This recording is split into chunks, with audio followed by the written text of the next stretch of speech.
Os irmãos a estarem de pé para lermos no livro de Romanos, capítulo 4, versículo 4 e 5.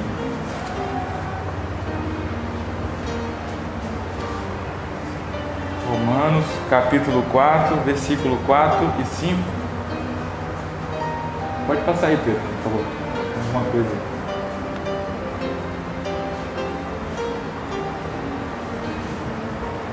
Não projetei muita coisa não, são só 3 slides, eu ocultei bastante coisa ali, mas o título dessa mensagem para os irmãos são os 3 tipos de filhos. A gente vai falar do filho pródigo, ou do irmão dele e de um outro filho que vocês já devem imaginar e a gente vai detalhar depois. Então são 3 tipos de filhos, tá? Só que essa daqui, esses 2 textos que nós vamos ler, é basicamente uma introdução para esse assunto. Então eu peço a atenção dos irmãos na hora que nós lermos, porque a gente vai falar disso no filho pródigo, no outro irmão, em toda a decorrer da aula. Vamos ler juntos aqui, versículo 4 e 5.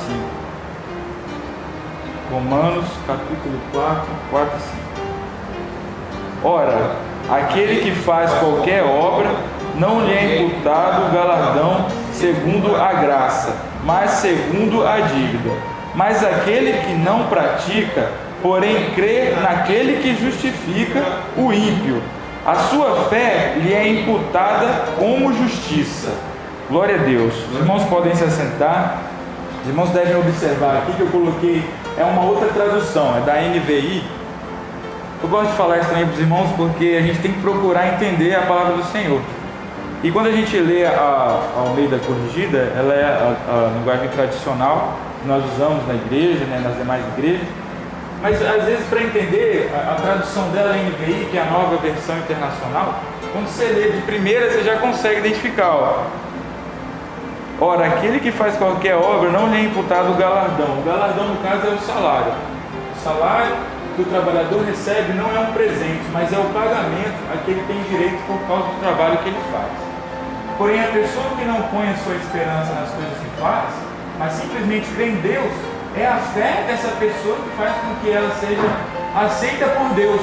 O Deus que trata o culpado como se fosse o inocente.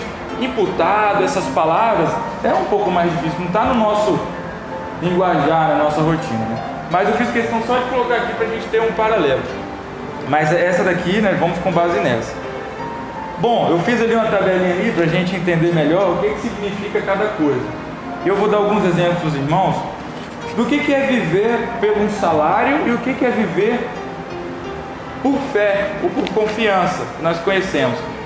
Quando a gente vive pelo salário, a gente tem que fazer uma escolha.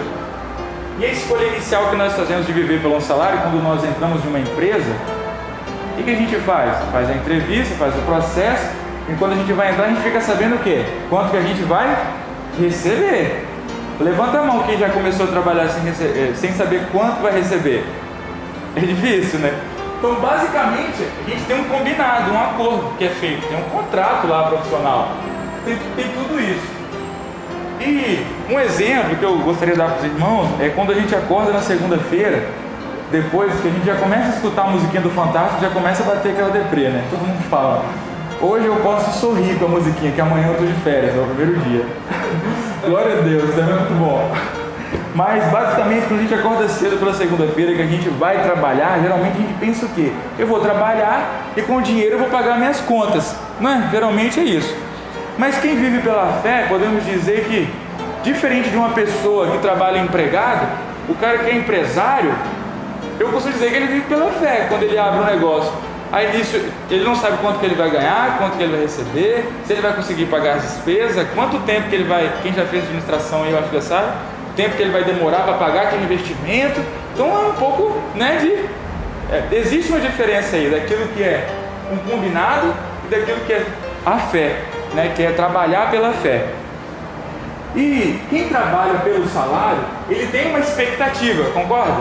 A expectativa dele é o quê? Esperar o que foi combinado. O mínimo dele é receber no dia 5 aqueles 10 mil no contra-cheque, que foi combinado. No mínimo, tem que olhar lá e bater. Ei, foi combinado isso daqui. Então o salário do trabalhador, ele não é um presente, mas ele é o quê? É um pagamento. Olha, você merece. E a sua recompensa é receber aquilo que foi combinado. Nada menos. Por isso que a gente vai lá no contra-cheque no final do mês e olha, realmente eu recebi aquilo, nada menos. Mas quem vive pela confiança, vive com base em quê? A sua expectativa é a justiça do Pai, é a justiça de Deus. Ele não vive com base naquilo que ele vai fazer no seu dia a dia. Eu vou na reunião de jovens às 18 horas, porque eu tenho o meu salário. Deus vai olhar que eu estou indo ali. Deus está olhando que eu estou indo todo dia na igreja às 19h30 e saindo às 20h15. Isso é importante? É importante. Mas aquilo que nós fazemos na nossa casa, no nosso local de trabalho, na faculdade, viver a palavra, viver o Evangelho, a gente vive com base na justiça de Deus, porque é Ele que vai ver e vai reconhecer tudo isso. Porque vir aqui, participar de um ensaio, tocar e não deixar um instrumento faltar no culto, isso é importante. Eu costumo sempre observar que a gente está sempre participando com quem está começando agora, os instrumentistas, os iniciantes, e eles têm uma preocupação que é muito boa e é muito bonita, que é muito importante. Tem que ir na igreja porque não pode ficar sem instrumento. Isso existe, a preocupação existe, está certo. Mas eu sempre costumo dizer para eles que a gente tem que pensar da seguinte forma: eu tenho que ir na casa do Pai para adorá-lo, para louvá-lo, para exaltá-lo, porque só Ele é digno do meu tempo na casa dele. Nenhum outro Deus merece isso que eu vou fazer por Ele hoje, que é ir lá honrá-lo, adorar, glorificar o teu santo nome. Então existe uma diferença nesse reconhecimento do homem e esse reconhecimento da parte de Deus. Qual é a garantia? Quando você começa a trabalhar em uma empresa, qual a garantia que você tem? Que o combinado não sai caro. Vou entrar às 7 horas da manhã, vou sair às 17 horas. Ou seja, não tenho que chegar às 6 da manhã e não tenho que sair às 21. É isso, então eu posso fazer minhas programações extras, vou fazer isso depois do horário, antes eu vou fazer isso, no intervalo de almoço eu vou fazer isso. Combinado não sai caro. Mas qual é a garantia de quem vive pela confiança? É muito mais do que você acha que merece. A sua garantia é receber aquilo maior ainda do que você. O presente, ele supera as suas expectativas. Eu vou dar um exemplo para os irmãos de quando eu queria trocar de carro, que eu tinha o Gol ainda. Aí eu consultei o Senhor, aí a palavra do Senhor saiu aquele texto assim lá em Provérbios: louco é o homem que fica por fiador, entende? Aí eu ia financiar o restante do carro que eu ia pegar, né? Eu entendi que não era, que eu era louco, ainda tomei um louco. Aí beleza, cheguei com um amigo meu que não é da igreja, colega de trabalho, João, o nome dele. Aí ele foi lá, viu o carro que você falou que ia ver. Eu falei, fui, cara, gostei, levei até com minha esposa ver. Foi o único carro que eu peguei para dar volta, eu gostei mesmo. Aí ele falou assim, então você vai comprar, né? Eu falei, não vou não, cara, consultei o Senhor. Aí ele, consultou o Senhor? Rapaz, consultei, orei, abri a palavra e saiu um texto assim. Aí ele falou assim, e se você abrir de novo, fazer de novo, dá no mesmo texto? Sabe aquele negócio assim, aquela dúvida? Eu falei, João, é um momento de intimidade com o Senhor, que a gente ora, né? E o Senhor, Ele responde, Ele fala com a gente através da sua palavra, que é viva. Como eu te dei esse exemplo, né? Aí, beleza, aí passou um tempo, ele recebeu uma proposta de trabalhar em um outro país. E ele tinha que vender as coisas dele. Uma das coisas dele era o quê? O carro. E eu queria um carro com ar-condicionado e vidro elétrico, porque o Gol não tinha. Eu vou ser sincero com os irmãos.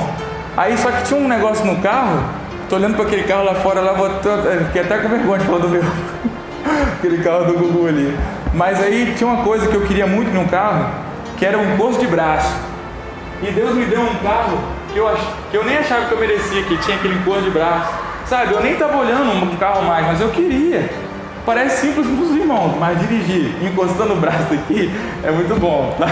Então é um exemplo, parece que é simples, mas é uma experiência que eu tive do Senhor. Eu consultei, estava tudo certo para comprar, fora os 2 anos que eu ia financiar, né? Aí fui lá, não era, e aí eu já tinha evangelizado o cara, falado de algumas experiências, e depois eu tive essa oportunidade dele me oferecer esse carro, né? O carro é seu, e tem mais, eu não tinha o dinheiro todo para vender. Era na sexta que ele ia viajar, na quinta eu vendi o meu, um cara lá de Santa Teresa, que o meu carro só servia para roça, o outro. Aí o cara veio aqui, comprou, me deu o dinheiro que valia o meu Gol, ficou faltando mais 7 mil. Aí o João, um amigo meu, falou bem assim, olha, já que você consultou, o Senhor falou com você, tenho certeza que você não vai me deixar na mão não, vai pagando do jeito que você pode. E ele foi no cartório e me deu o documento, só falou assim, agora só falta passar pro seu nome. Vai lá e registra, sua firma, não tem? E eu peguei um carro ainda devendo, mas quitado, sem juros. Então, aí ó, viver pela fé, confiando na justiça de Deus, a nossa recompensa é receber muito mais do que a gente merece, porque a gente vive pela justiça. Foi só um exemplo, né? E qual é a reação do homem que vive pelo salário? Pelo salário, eu atualmente, né, não sou empresário, mas eu vivo em necessidade, né, para ajudar tudo lá, então a gente sabe que eu tive que trabalhar. Então hoje, atualmente, eu trabalho empregado, eu tenho o meu salário, mas a pessoa que ela vive pelo salário, diferente da minha condição profissional, a gente está falando de um termo aqui da parte espiritual, que é geralmente querer fazer as coisas para receber, sabe? Ela quer sempre mais, ela sempre quer receber mais. Então eu tenho que procurar mais uma coisa para fazer, porque eu tenho que ganhar mais. Eu estou solteiro ainda, eu tenho que casar, sabe? Eu preciso namorar, então vamos servir mais. É um pensamento que muitas pessoas têm, né? Olha, o pessoal já está aí, eu estou ficando para tio e eu preciso servir mais, eu preciso buscar mais, porque eu quero ganhar mais, né? Mas diferente de quem vive pela fé, pela justiça e recebe muito mais do que merece, a ação dessa pessoa ela é sempre querer fazer mais, no sentido de que as minhas mãos foram feitas para servir ao Senhor, eu respiro pelo Senhor, eu amo ao Senhor, e sem o Senhor eu não sou nada, sabe? Ontem eu fui confrontado, e eu gosto de ser confrontado, porque existem pessoas que no momento que ela é confrontada, ela desanima, mas eu sou pelo contrário, eu aprendo com aquelas situações. A gente foi numa visita, Alex foi comigo, a gente viveu muita coisa ali naquela visita, podemos dizer. E uma delas foi que a pessoa falou para mim assim: olha, se Jesus chegasse para você e falar, o seu nome está sendo riscado aqui no livro da vida, o que você vai falar para ela? Eu não tinha entendido o pensamento dele, o que ele queria dizer com aquela pergunta. Aí eu falei assim: olha, eu vou fazer o possível para que ela acenda de novo, Jesus acenda o meu nome de novo. Aí ele falou assim: sabe o que a gente tem que fazer? A gente tem que parar. Ele falou para mim isso, de servir ao Senhor, achando de que se a gente for para o inferno, agora, e ele fala, desde de me servir agora, que você não vai mais para o céu. Jesus não fala isso, tá? Mas é só um pensamento aqui, uma linha de raciocínio. Eu vou parar de servi-lo, só pelo fato de que eu não vou para o céu. Mas que amor é esse? Porque só eu não vou te dar alguma coisa em troca, você deixa de me servir. Vocês estão entendendo o que eu quero dizer? Então eu fui confrontado, então o que ele disse para mim, então tá certo. Se isso acontecesse comigo, eu não posso deixar de amar o Senhor. Eu não posso deixar de amar o Senhor, porque tudo que Ele fez por mim, todas as coisas, Ele enviou o seu Filho, o único Filho, primogênito, para morrer por mim, e eu nem tinha nascido ainda, eu não sabia nem da minha escolha, e mesmo assim Ele me amou primeiro, e por causa disso agora eu vou deixar de te amar? Por que eu amo ao Senhor? Porque eu quero morar no céu, ou porque eu quero sentar do lado dEle? Eu quero conhecer, eu quero ver a face de Jesus, né, irmãos? Estão conseguindo entender? E por último, para acabar essa introdução aqui, existem situações diferentes. Com a pessoa que vive pelo salário, a bondade dela é reconhecida pelo homem. Ou seja, eu ganho mais, eu recebo mais, e eu tenho que receber o meu salário, eu tenho que ser reconhecido. Por quê? Porque eu sou bom, né? Porque eu chego no horário, eu saio no horário, eu faço tudo que eu tenho que fazer e eu entrego todos os meus resultados. Mas quem vive pela confiança, fé e justiça e recebe tudo aquilo que merece, muito mais do que imagina, e sempre faz mais para o Senhor, não porque quer algo em troca, ela reconhece o que? A bondade de Deus. Eu estou recebendo isso por quê? Porque Deus é bom, porque Deus é justo, porque Deus é fiel, porque só o Senhor pode me dar isso, nenhum outro pode me dar isso. Essa aqui é simplesmente uma introdução para a gente entender a parábola do filho pródigo. Eu convido os irmãos a abrirem, ainda sentado mesmo, Lucas 15, versículo 11 ao 32. Eu vou ler aqui, os irmãos podem acompanhar, vou ler de forma mais rápida, só para a gente não perder muito tempo. Lucas 15, 32. Todos nós conhecemos essa parábola, né? Por incrível que pareça, eu até andei pesquisando algumas curiosidades sobre essa parábola, coisas à parte, tá? Vocês já ouviram falar em Shakespeare? Já ouviram falar? Um dos maiores escritores literários lá, né? Tudo mais, não sei nem falar do cara. Mas existe um relato que ele fala aqui da Bíblia. O texto que ele mais acha interessante é a parábola do filho pródigo. E se a gente for analisar, ele era um grande escritor, hein? Essa parábola, ela é uma das maiores, ela é a mais rica em detalhes e ela é a que tem mais personagens. E vocês já ouviram quantas pregações do filho pródigo? Muitas, né? Eu já ouvi várias pregações, então ela tem várias revelações. E até uma pessoa, né, aqui do mundo mesmo, assim, né, digamos, uma pessoa popular, melhor dizendo, ela reconheceu isso. E nós, como servos do Senhor, nessa noite nós vamos ver algumas coisas interessantes na parábola do filho pródigo. Talvez para muitos aqui sejam conhecidas.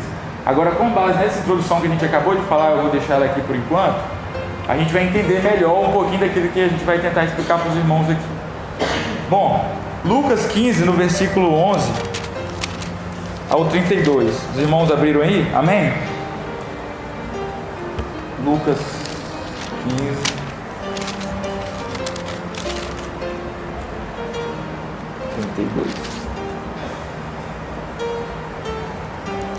Errei aqui no texto? Lucas 15, 11. Isso, de 11 a 32. E disse: um certo homem tinha 2 filhos, e o mais moço deles disse ao pai: dá-me parte da fazenda que me pertence. E ele repartiu por eles a fazenda. Poucos dias depois, o filho mais novo, ajuntando tudo, partiu para uma terra longínqua, e ali desperdiçou a sua fazenda, vivendo dissolutamente. E havendo ele gastado tudo, houve naquela terra uma grande fome, e começou a padecer necessidades.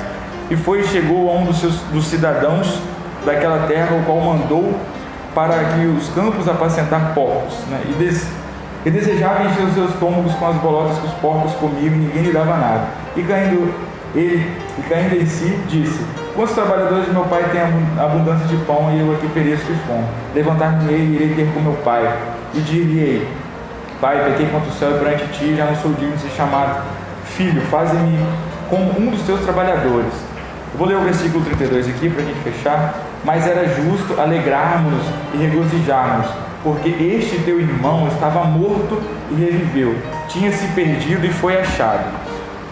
Bom, esse momento que essa parábola foi dita pelo Senhor Jesus, existiam 2 grupos naquele momento, grupos de pessoas. O primeiro grupo era um grupo de mestres da lei. Como nós sabemos, os 5 primeiros livros da Bíblia, eles falam muito dessas leis. São 613 leis. Então, para ser mestre de 613 leis, eu fico imaginando se eles dividiam em grupos, subgrupos, ou se todo mundo sabia de tudo. Mas para ser mestre, ou seja, hoje para ser mestre tem que ser graduado, pós-graduado, mestrado, depois vem doutorado. Então o mestre sabe muito. Então eles sabiam de lei, sabiam da letra, sabiam das normas, dos procedimentos, tudo aquilo que o homem deveria fazer. Só que existia um outro grupo naquele momento onde Jesus estava. Alguém sabe qual era o outro grupo ali que estava ali? Era um grupo de gente igual a gente, um grupo de pecadores. Então existiam mestres das leis e existiam os pecadores. Naquele momento, quando Jesus pronuncia essa parábola, o que acontece ali? Existia um pensamento dos doutores das leis ali, dos mestres, e um pensamento dos pecadores, porque ele fala de um filho mais novo que estava na casa do pai, que tinha tudo, e o que ele fez? Olha, me dá aí a minha herança, que eu vou partir, vou curtir a vida. E quando o filho faz isso, ele pede uma herança com o pai vivo. O que significa isso? Ele praticamente o quê? Matou o seu pai ali, né? Não foi na prática, mas para ele ali, o pensamento, a gente só conquista a herança quando o quê? O pai morre. Então para ele, o pai dele tinha morrido. E ainda existem jovens lá fora que ainda não reconhecem o Deus como um Deus vivo. E se nós estamos aqui nessa noite, é porque o Pai, Abba Pai, o nosso Pai está vivo. E nós reconhecemos isso. Aleluia. E aquele jovem, ele foi embora, e a palavra fala que ele estava longe da casa do pai. Ela não fala se ele estava em um outro país, em uma outra região, em um outro continente, ele simplesmente está longe. Ou seja, quando você está perto, você está perto. Quando você está longe, não importa onde você está fora da presença do pai. E aquele jovem, ele estava fora da presença do pai. Ele não simplesmente tinha morrido, mas ele já tinha esquecido do pai dele. E depois disso, como se não fosse matar o pai e desperdiçar tudo, ele não desperdiçou com coisa boa. Ele não investiu. Ele não usou o dinheiro de forma boa e positiva. Ele desperdiçou com coisas erradas, né? Hoje eu vejo que para um jovem, aquilo que é mais valor, para um jovem não, para nós, desse mundo de hoje, dinheiro não é o que mais importa. A gente sabe que é Deus, né? Mas nessa vida o que mais importa é tempo, é hora. Sabia? Porque a gente não tem mais tempo para nada. A gente não tem mais tempo para acordar e orar. A gente não tem tempo para acordar e ler a palavra. A gente não tem tempo para olhar para o lado do nosso irmão e ver a necessidade dele. A gente só tem tempo para Deus quando a gente chega 10 para as 19, que é a hora de tomar banho para ir para a igreja. Muitas das vezes, né? E em especial no caso de jovens, porque jovens, eles querem fazer tudo ao mesmo tempo. É multidisciplina, multitarefa, né? O cara acessa o celular, liga o notebook, bate o pezinho com a bola, assiste Netflix, conversa no WhatsApp, não sei como, mas eles fazem tudo. Mas menos aquilo que é fundamental e importante, que é se aproximar do Pai. Mas esse jovem, ele caiu a ficha, né? E literalmente foi quando bateu a fome, quando a barriga doeu, né? E o que ele decide? Ele estava passando necessidade. Alguns jovens lá fora, eles estão passando necessidade, eles têm fome da palavra do Senhor. E existe a oportunidade hoje de nós levarmos essa palavra, levarmos o Evangelho. Simplesmente chegar e abrir a Bíblia não, é ser a palavra, ser o Evangelho. E quando ele estava longe ali, ele reconhece que ele não tinha mais nada e ele vai buscar na sociedade. A palavra nos fala que ele foi ali a um cidadão e ele pediu até um emprego e mandaram ele cuidar dos porcos, né? Que era algo bem inferior àquilo que ele era, tudo aquilo que ele vivia.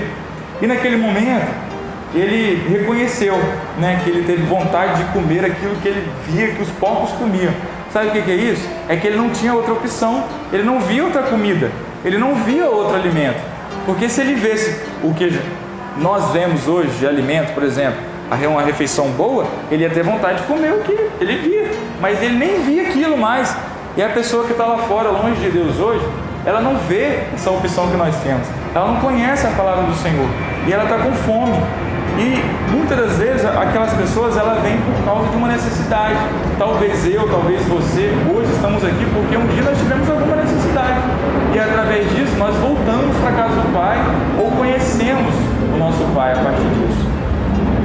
E ele pensou, né, a palavra fala que ele até que ensaiou um discurso: eu vou voltar, eu vou falar com o meu pai. Então ele se preparou, né? Eu fico pensando, se ele pensou em voltar, ele conhecia o pai que ele tinha. Porque se o pai dele fosse ruim e ele conhecesse que o pai dele não ia dar uma nova oportunidade para ele nem voltaria. Então ele conhecia o seu pai, ele sabia que o seu pai era bom. E Deus, nessa noite, Ele quer falar isso com nós jovens. Se você viveu lá fora, se você ainda vive em coisas que não agradam ao Senhor, e se muitas das vezes, como o outro filho dele mais velho, vive na casa do pai, mas nós vamos falar daqui a pouco, mas não conhece o pai. Mas aquele que saiu, por incrível que pareça, ele reconheceu, ele lembrou das características do pai dele, ele lembrou que o pai dele era um pai bom, que perdoava, e ele voltou para a casa do pai. E no momento que ele voltou para a casa do pai, ele foi recebido com o quê? Com uma festa. E eu fico pensando assim, se eu chego hoje na minha casa, vou falar de vocês, né? Vocês são jovens, não vou botar eu nesse exemplo não. Você chega na sua casa com um boletim, a galera que está fazendo ensino médio ainda. Aí tem que mostrar o pai e a mãe, né? Aí vai falar aqui, pai, olha, aqui é meu boletim, 8 matérias que eu estou fazendo. Eu fiquei reprovado em 7. E na 8ª eu reprovei por falta. Aí o pai vai fazer assim, não, beleza, chama sua mãe aí. Aqui, ó, reprovou em 8 matérias, menino.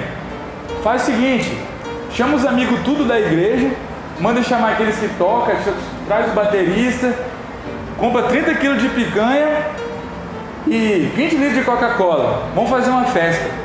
Tá certo isso? Tá certo não? E por que esse pai fez uma festa? Matou o novilho cevado, que era o mais gordo lá. Ou seja, a melhor picanha. Falar em novilho aqui não vai dar nada, né? Se eu falar em picanha lá, o Bahia já veio ali. Então é exatamente isso. Olha o reconhecimento do pai. Eu vou dar uma festa pro meu filho que gastou tudo com coisa errada. Ele fez tudo com coisa... Olha, vou falar um negócio pros irmãos, antes de terminar esse raciocínio aqui. É muito difícil pregar isso, sabia? Porque falar de graça é delicado. Porque quando a gente fala de graça, o pessoal confunde, acha que é liberdade, né? E não é liberdade. É diferente, sabe por quê? Quando a gente ama, quando você ama, né? Ama o Senhor, você não deixa de pecar porque vai ter um juízo. Você não, olha, eu não vou pecar porque é o juízo de Deus. Não vou pecar porque eu amo o Senhor. Vocês estão entendendo como é diferente? Então, quando a gente deixa de pecar, deixa de fazer o que é errado, não vou entrar nos exemplos de pecar, a gente sabe, né? Muita coisa aí hoje, as mídias, as redes sociais e todos os recursos na palma da mão ajuda muito nesse sentido de pecar, né? Mas eu gosto de usar todos esses recursos para me aproximar de Deus, por incrível que pareça. Eu uso todos. Mas então ele foi recebido com festa. E naquele momento ali agora, a gente falou de algumas características desse filho, e agora a gente vai falar de algumas características do pai. O pai, a palavra fala que ele o esperava. É interessante, né? Que a palavra é clara ao falar que ele o esperava. E ele o avistou. Imagina, você está na sua casa, na sua mansão, porque ele não era, né, pobre, ele era rico, e ele viu o filho, e nesse momento ele corre ao encontro do filho, a palavra fala. E quando a gente fala essa expressão, ele corre, eu fiquei imaginando, o patriarca da casa, ele tem que demonstrar o quê? Muito o quê? Para todos ali, empregados, escravos, funcionários, família, respeito. E a roupa dele não era uma roupa assim, de calça, assim, era aquela, né, aquele vestidão. E o Google ajuda muito, tá? E ele não podia correr. Ele não podia correr porque quando a pessoa corre com aquela roupa, mulher correndo, já viu? O que acontece? Mostra as pernas. E mostrar a perna de um patriarca era vergonha. E Deus se fez carne. Deus se fez homem e veio aqui para quê? Para ser morto. E antes de ser morto, ele também foi o quê? Humilhado.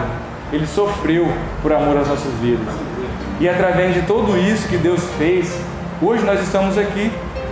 Temos essa oportunidade. E não simplesmente ele correu e foi ao encontro dele, como ele também correu, o abraçou, o beijou, deu a melhor roupa, colocou um anel no seu dedo, sandálias novas, e depois fez ali o coronel Picanha, né? Tudo isso tem muito significado. Eu queria dar um exemplo dos irmãos aqui, de o que eu vivi lá em casa com meu filho. Meu filho, eu estava nas férias do ano passado, aí ele queria comer um doce, aí eu falei com ele, não filho, vamos fazer o dever de casa, que depois eu te dou o doce. Aí ele foi lá, como muito obediente, foi lá, fez o dever de casa, foi correndo para a cozinha e pegou o doce. Aí na outra semana, eu estava de férias, não fui acompanhar ele de novo, ele foi falar aqui, papai, vou fazer o dever de casa para ganhar o doce. Aí eu estou ensinando errado esse menino. Aí eu falei, vai lá meu filho, pega o doce. Aí ele foi lá e pegou o doce, comeu, você está rindo de novo, né, Felipe? Só falar em comida. Aí ele foi lá e comeu, aí depois agora eu vou fazer o dever. Aí eu, glória a Deus, é isso aí. Deus, Ele não deu um chocolate para você e para mim. Ele não deu um doce. Antes de te conhecer, Ele deu o seu filho. Ele deu Jesus por amor. Aleluia. Antes da sua decisão, Ele falou, olha, Deus amou o mundo de tal maneira que deu o seu filho. Ele deu o seu filho para que hoje, através do ato de Jesus, você não simplesmente deixasse de pecar ou fizesse alguma coisa para Deus, por quê? Vou fazer porque Jesus morreu. Não. Deus chamou primeiro. Deus chamou primeiro. Então amá-lo é consequência. Vocês estão entendendo o que eu quero dizer? Então, através desse exemplo simples assim que eu fiz com meu filho, eu consegui exemplificar de como é dar alguma coisa antes, sem querer nada em troca. E Deus fez exatamente isso com você e comigo. Ele deu o seu filho, simplesmente para que nós possamos amar ao Senhor. Não por uma outra coisa ou por outro motivo. Não porque eu quero morar no céu e não quero ir para o inferno. Porque tem gente que deixa de pecar porque não quer ir para o inferno. Diferente de que eu quero subir para o céu porque eu quero conhecer, quero estar na mesa, quero conhecer o Pai. É diferente, existem dois valores aí. O que pesa mais em você? O fogo lá ou conhecer o Senhor Jesus? Conhecer.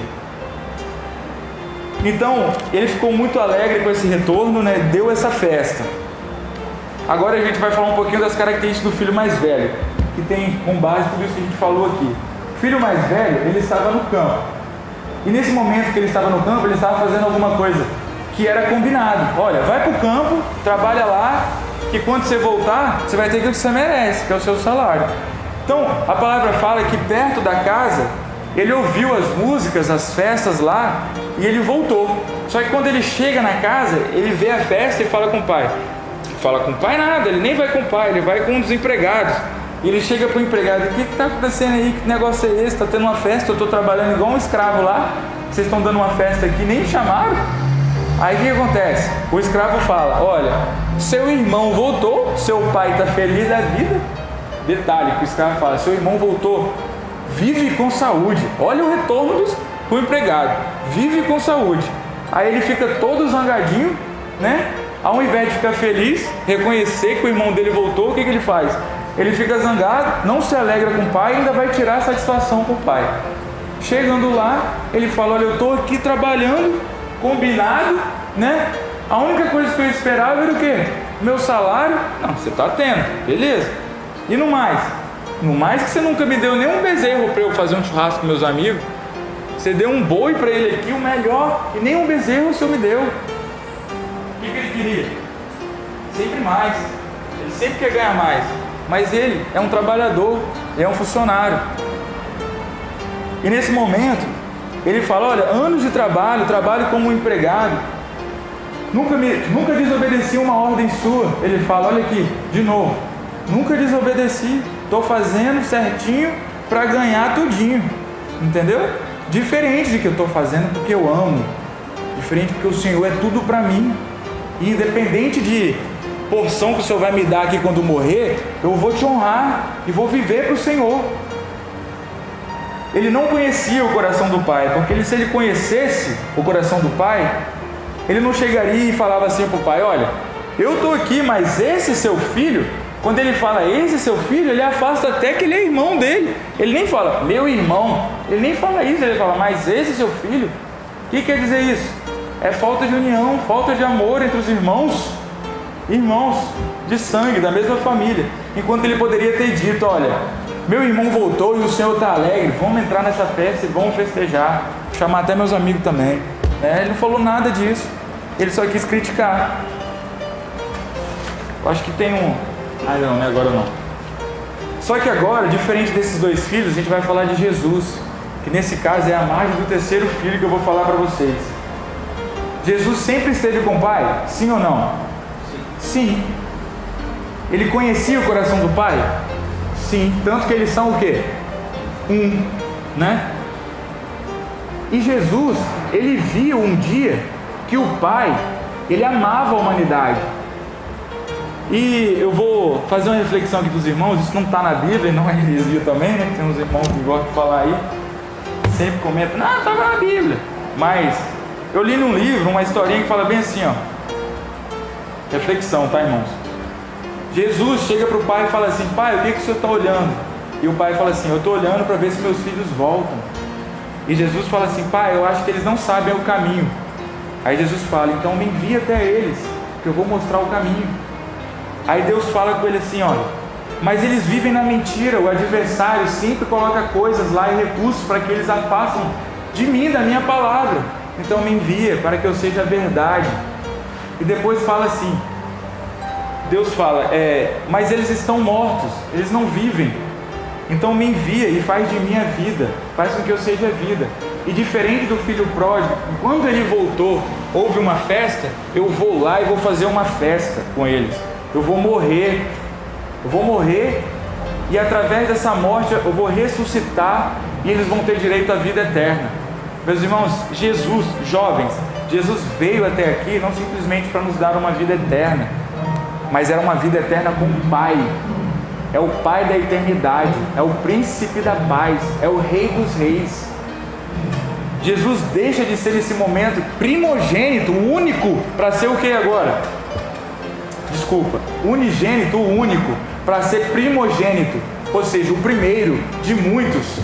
Então nesse momento, Jesus, quando vem aqui e morre por nós, ele dá essa condição para que nós hoje tenhamos vida, e uma vida com Deus. Tem uma tabelinha que eu vou mostrar aí para os irmãos, que isso aqui a gente já viu, né? aquela pessoa que vive pelo salário, que vive pelo um combinado, diferente daquela pessoa que vive pela fé. Já falamos de tudo isso. Mas quando a gente fala de Jesus, vou pedir os irmãos para abrirem aí, eu acho que dá tempo. Pode abrir aqui, começando assim em ordem. 1 João 4, 9 e 10, Isaías 53, 11, Hebreus 2, 9 e 10, está aqui. Quem lê, levanta e lê, por favor, pode ler. Isso manifestou a caridade de Deus para conosco. Deus enviou seu Filho unigênito ao mundo para que nos exemplamos.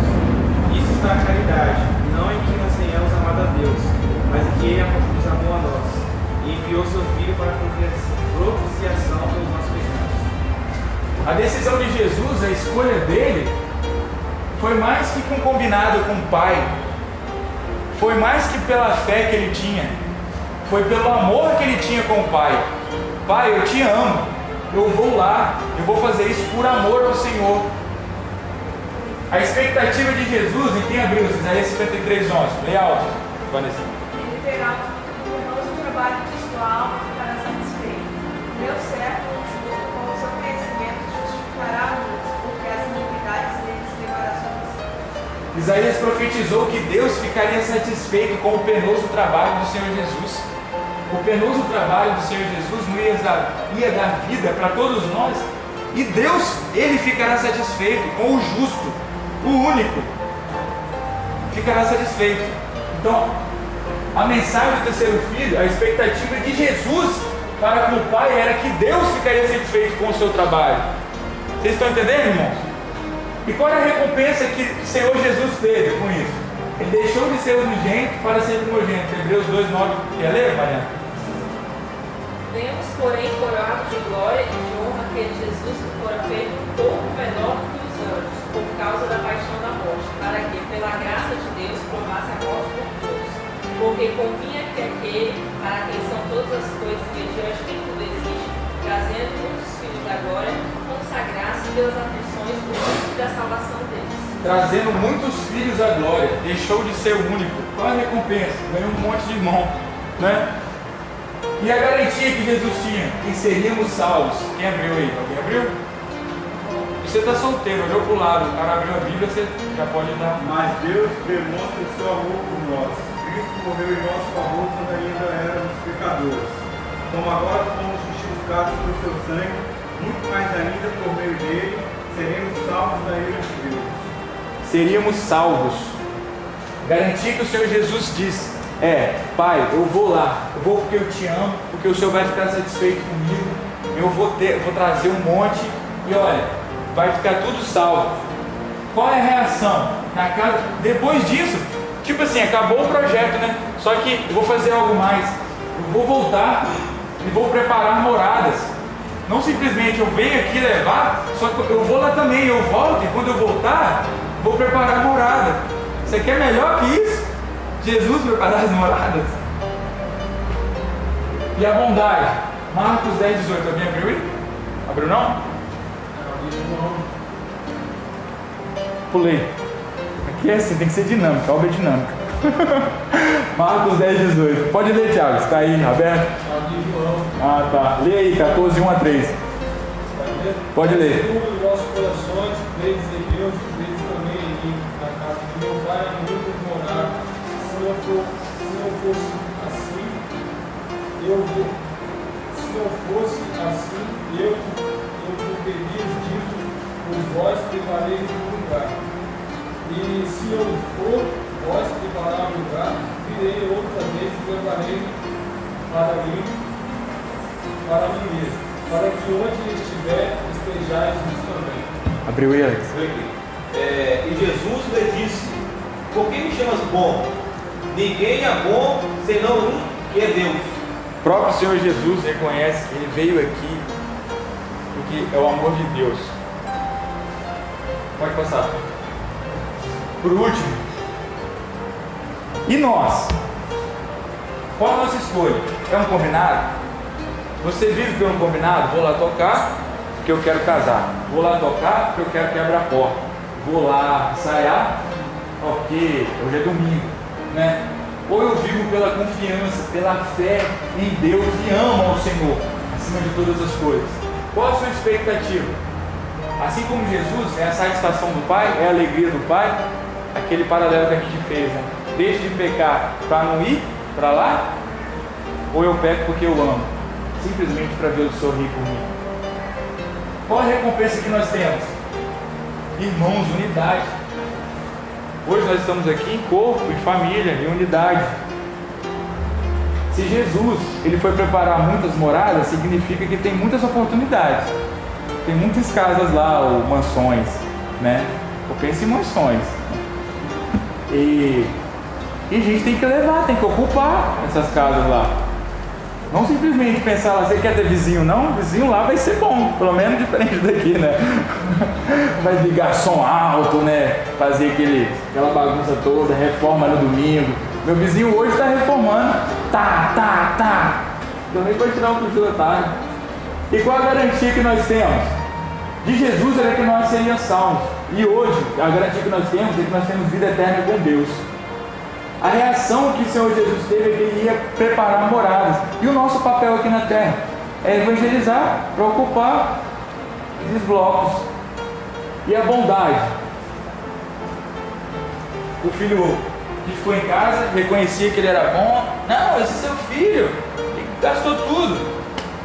Vou entrar no detalhe aqui. O filho gastou com muita coisa ruim, né? A gente sabe lá o que foi, né? Aquela coisa ruim lá. E há 2000 anos atrás, isso era feio. Hoje é feio gastar com tudo aquilo. E mesmo assim ele voltou e teve uma festa. E o filho aqui tirando satisfação e falando: não, eu estou aqui, eu te obedeço, sempre bato o cartão 8 horas, aro a terra lá, cuido dos empregados, tiro leite, faço tudo. Eu sou bom, seu filho aqui, ó, não.